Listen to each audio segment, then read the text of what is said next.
تو یہ نص ہے اس مفہوم میں کہ یہ مذبوحات کے لیے ہے، تو وہ جو نزول ہے اس کو قرینہ بناتے ہیں، دلیل بناتے ہیں اس تخصیص کے لیے کہ یہ اما کا دائرہ یہ مذبوحات تک ہے، مذبوحات سے خارج نہیں ہے، مٹھائیوں اس میں نہیں داخل ہوتی، سمجھ گئی؟ چاہے 50 مرتبہ بت کا بھی نام لو اس کے اوپر پھر بھی وہ حرام نہیں ہے، موحلہ میں وہ نہیں آتی، وہ کوئی آپ نے بت کے نام ذبح کر دیا، مٹھائی کو آپ نے بت کے نام ذبح کر دیا، پھر اس کا مطلب یہ جیسے وہ سکھوں ہندو وغیرہ کا پرشاد وغیرہ ہوتا ہے وہ اس سے حرام نہیں ہوتا، اس سے حرام نہیں ہوتا، اگر اس میں حرمت کی کوئی اور بات نہیں ہے تو اس سے حرام نہیں ہوتی،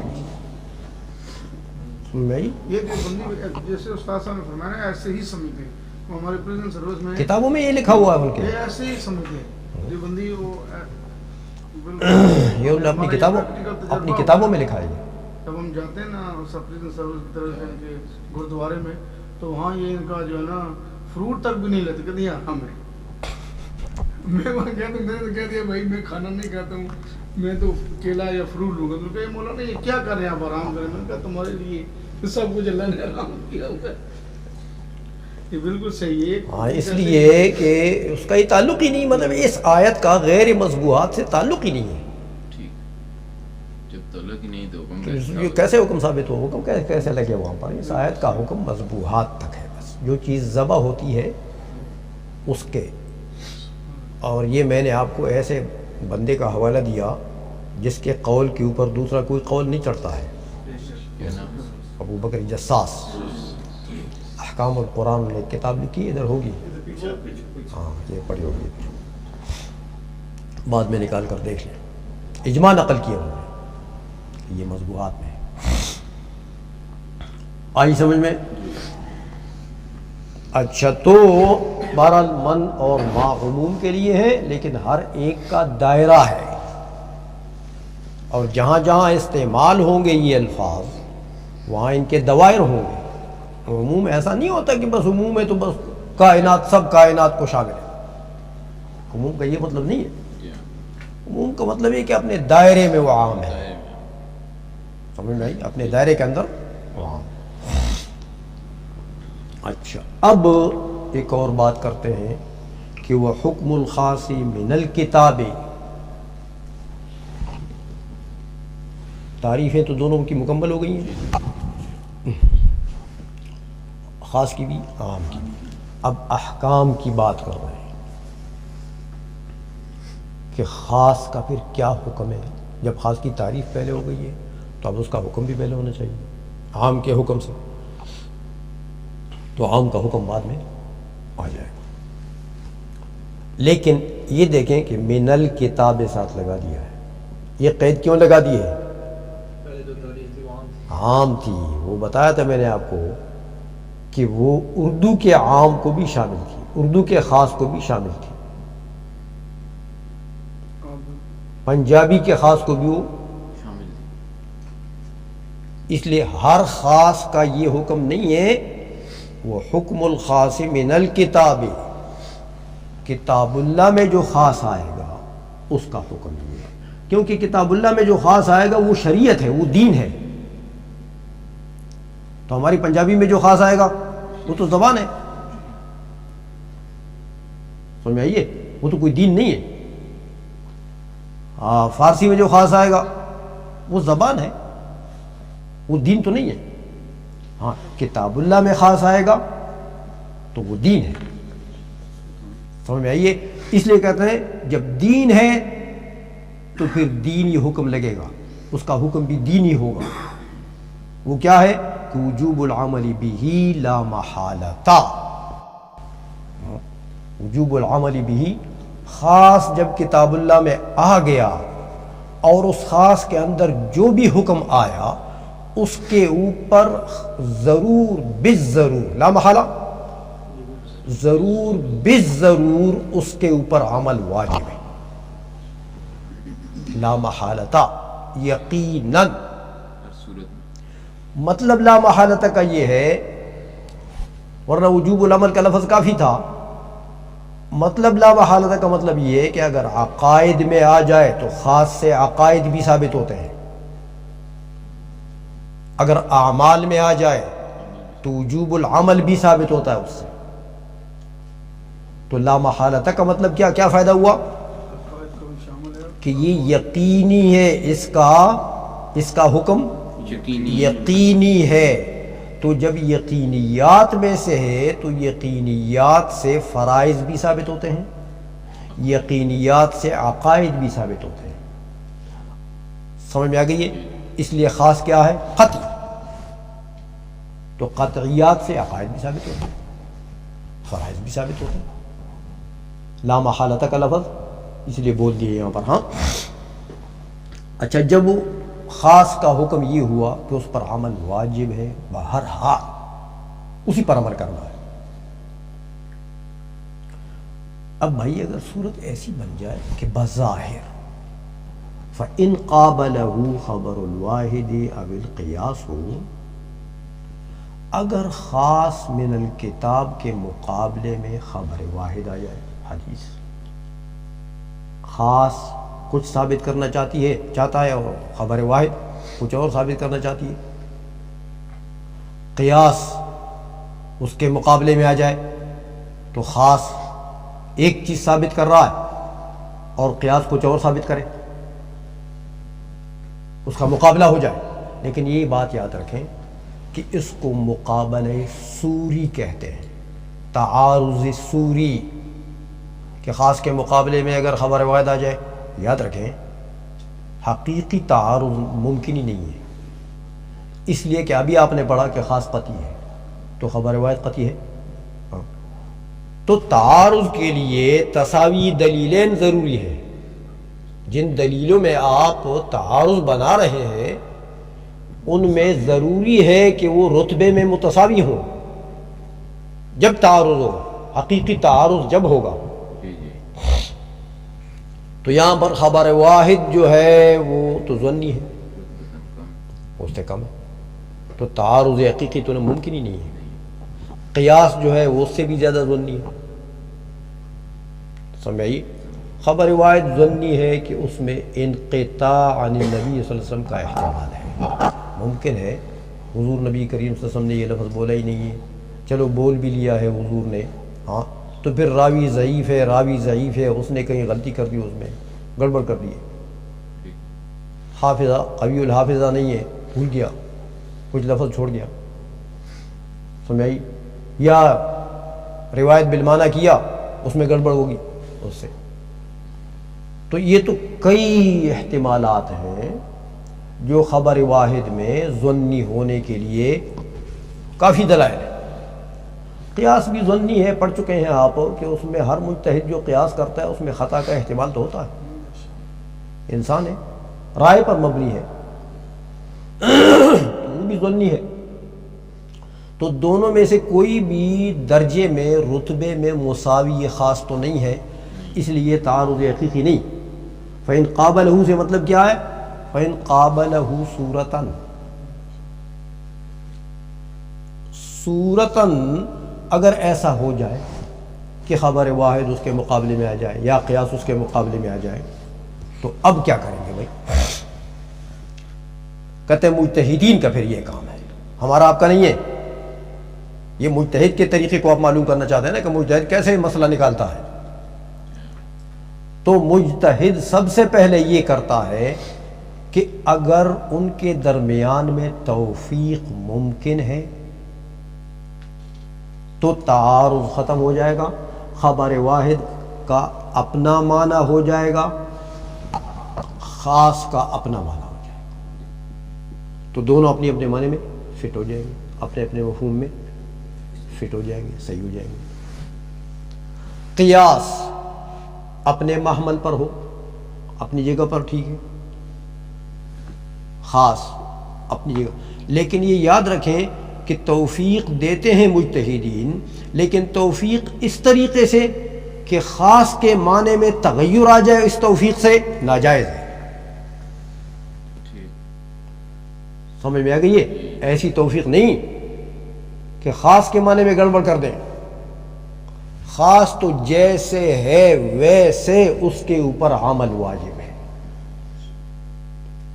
تو خاص کو اپنی جگہ پر رکھتے ہیں اور خبر واحد کا اپنا محمل متعین کرتے ہیں. یہ مجتہدین کا کام ہے. خاص کا اپنا محمل، قیاس کا اپنا محمل. سمجھ میں آ گئی بات ہو؟ اس لیے کہتے ہیں فَإِنْ أَمْكَنَ الْجَمْعُ بَيْنَهُمَا بدون تغییر فی حکم الخاص. دیکھا، اگر جمع ممکن ہے دونوں میں بغیر اس کے کہ خاص کے حکم میں تغییر آ جائے، اس کے بغیر، تو ٹھیک ہے، یعمل بہما، پھر تو دونوں پر عمل ہو جائے گا.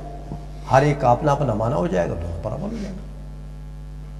وَإِلَّا يُعْمَلُ بِالْكِتَابِ وَيُتْرَكُ مَا يُقَابِلُهُ.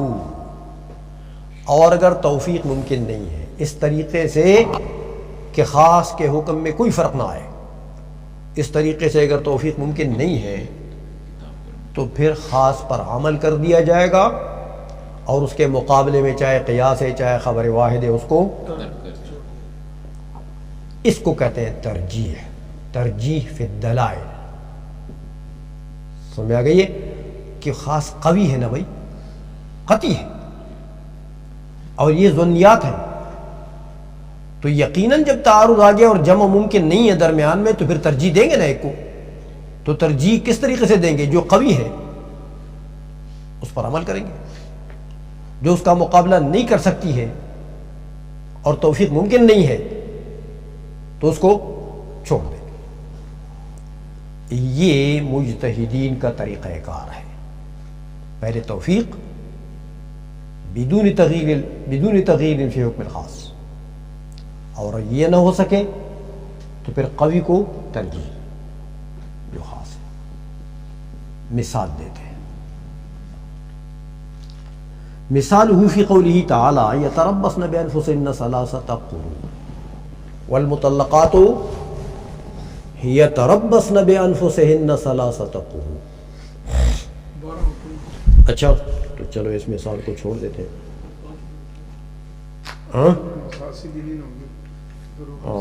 مشکل ہے، چلو اتنا یاد ہو جائے گا.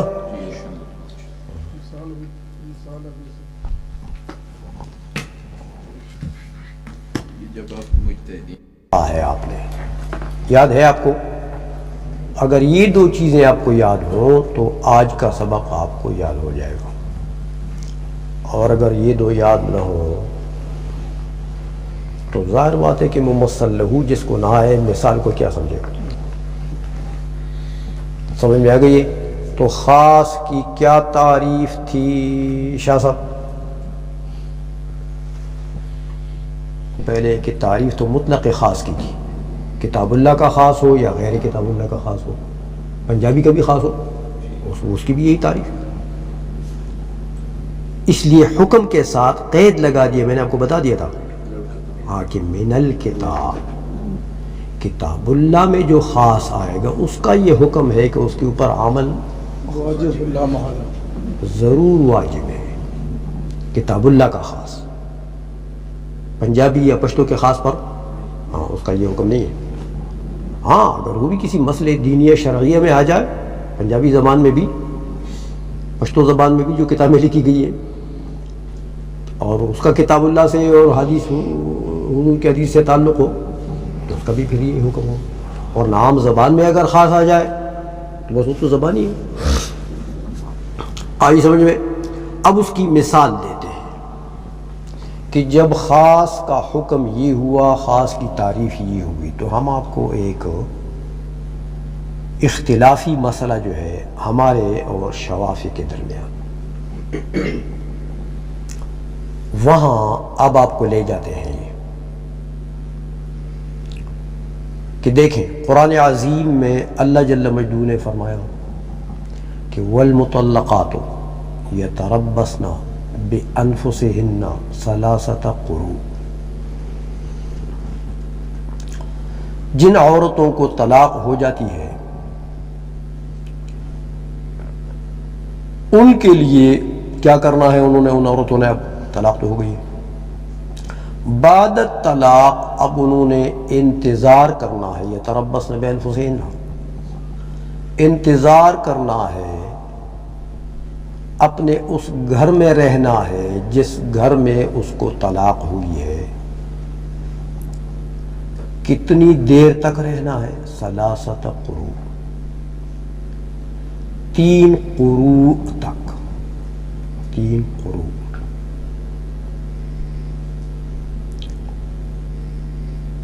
اس گھر میں رہنا ہے، یعنی اس مدت کے اندر اس نے کسی سے نکاح نہیں کرنا۔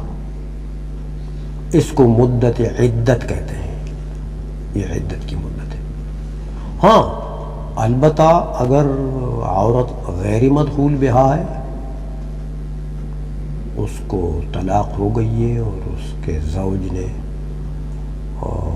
اس کے ساتھ مطلب یہ کہ تزوج کا کوئی رشتہ قائم نہیں کیا، نہ خلوت صحیحہ ہوئی ہے، تو قرآن عظیم نے اس کو بھی بیان کر دیا کہ یا ایھا الذین آمنوا اذا طلقتم النساء، اور کیسے ولم تمسوا،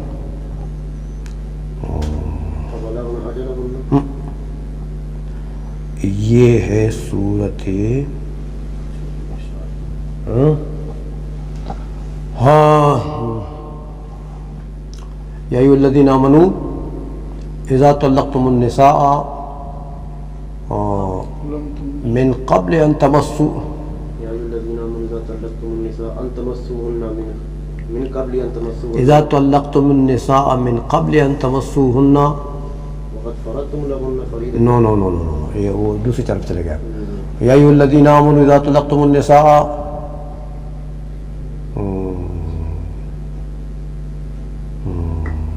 فما لکم علیہن من عدۃ تعتدونها، اس کا ما قبل پڑھو، فما لکم علیہن من عدۃ تعتدونها، یہ یا ایھا الذین آمنوا ہے، یا ایھا الذین آمنوا اذا طلقتم النساء، یہ کلام پاک ہے، ہاں یہ تو 22 سپارے، ہاں 22 سپارے میں ہے، کلام پاک ہے۔ ہاں لے لے اٹھا لے، حافظ صاحب کو دے دے، جلدی کرو، تمہارے حفظ کا بھی امتحان ہے آج۔ آپ نہیں حافظ؟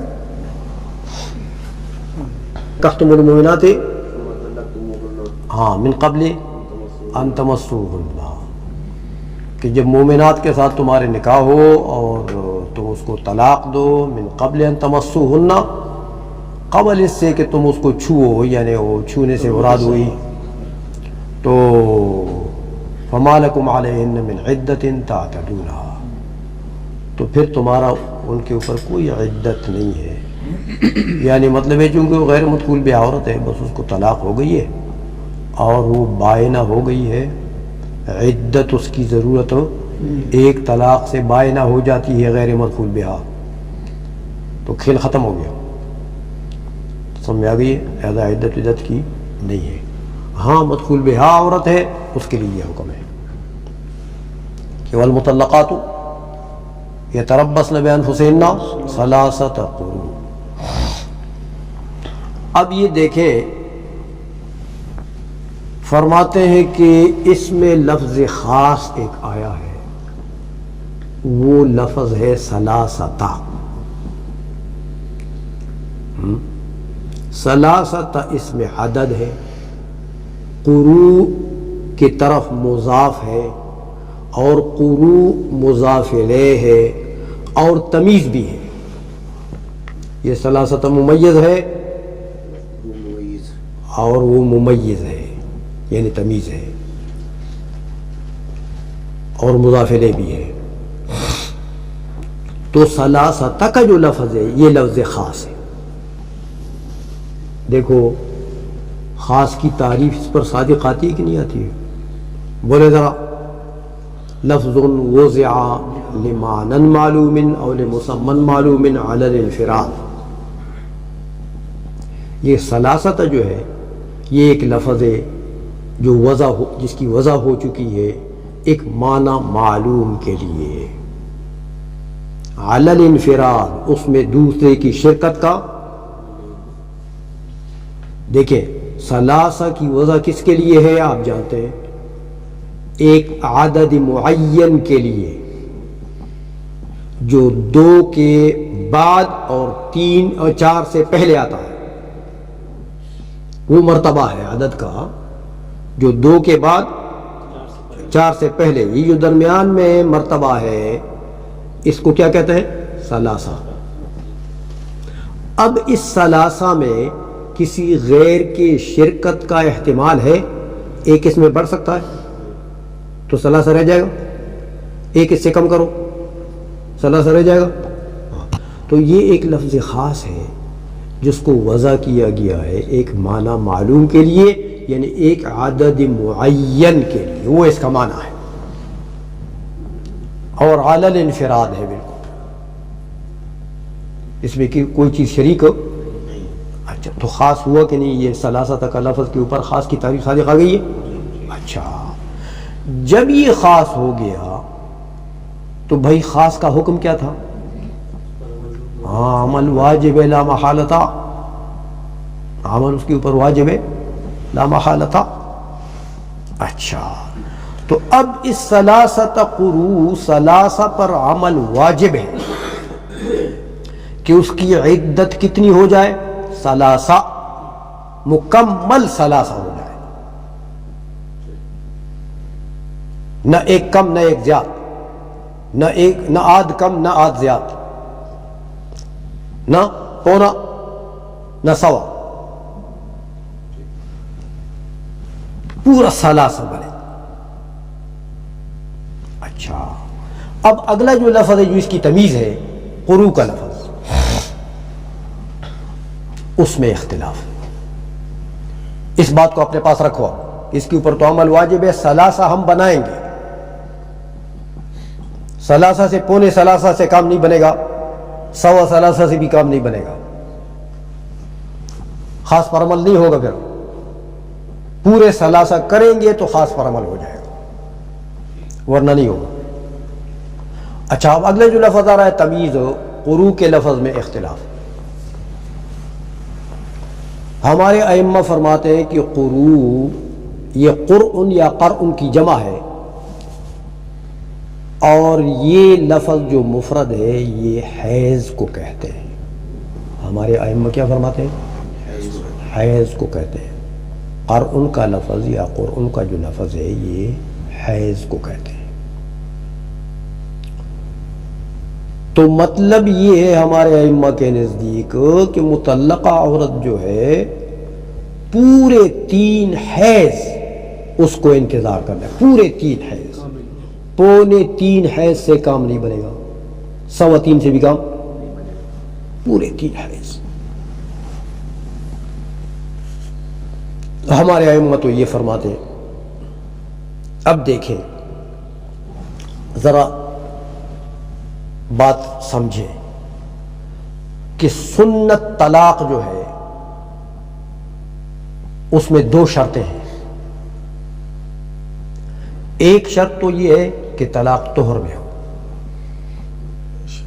حیض میں طلاق دینا سنت نہیں ہے، سنت کے خلاف ہے۔ اس لیے حضور نبی کریم صلی اللہ علیہ وسلم نے حضرت عبداللہ بن عمر سے رجوع کروایا تھا، حیض میں طلاق دی انہوں نے، حضرت عمر سے عرض کی، حضرت عمر نے فرمایا حضور سے پوچھے، حضور نبی کریم صلی اللہ علیہ وسلم کے پاس مسئلہ آیا، حضور نے فرمایا نہیں یہ تو جائز نہیں، حیض میں طلاق دینا، رجوع کرو۔ رجوع کرنے کے بعد یہ حیض تو گزر جائے گا، طہر آ جائے گا، طہر میں طلاق دو اگر چاہتے ہو۔ ویسے طلاق تو ہو جاتی ہے، اگر اچھی بھی دی ہو لیکن طلاق ہو بدعی یعنی یہ حرام ہے، معصیت ہے، گناہ ہے، تو گناہ سے رجوع کروا دیا۔ رجوع تو طہر میں ہوگا نا، اپنی بیوی سے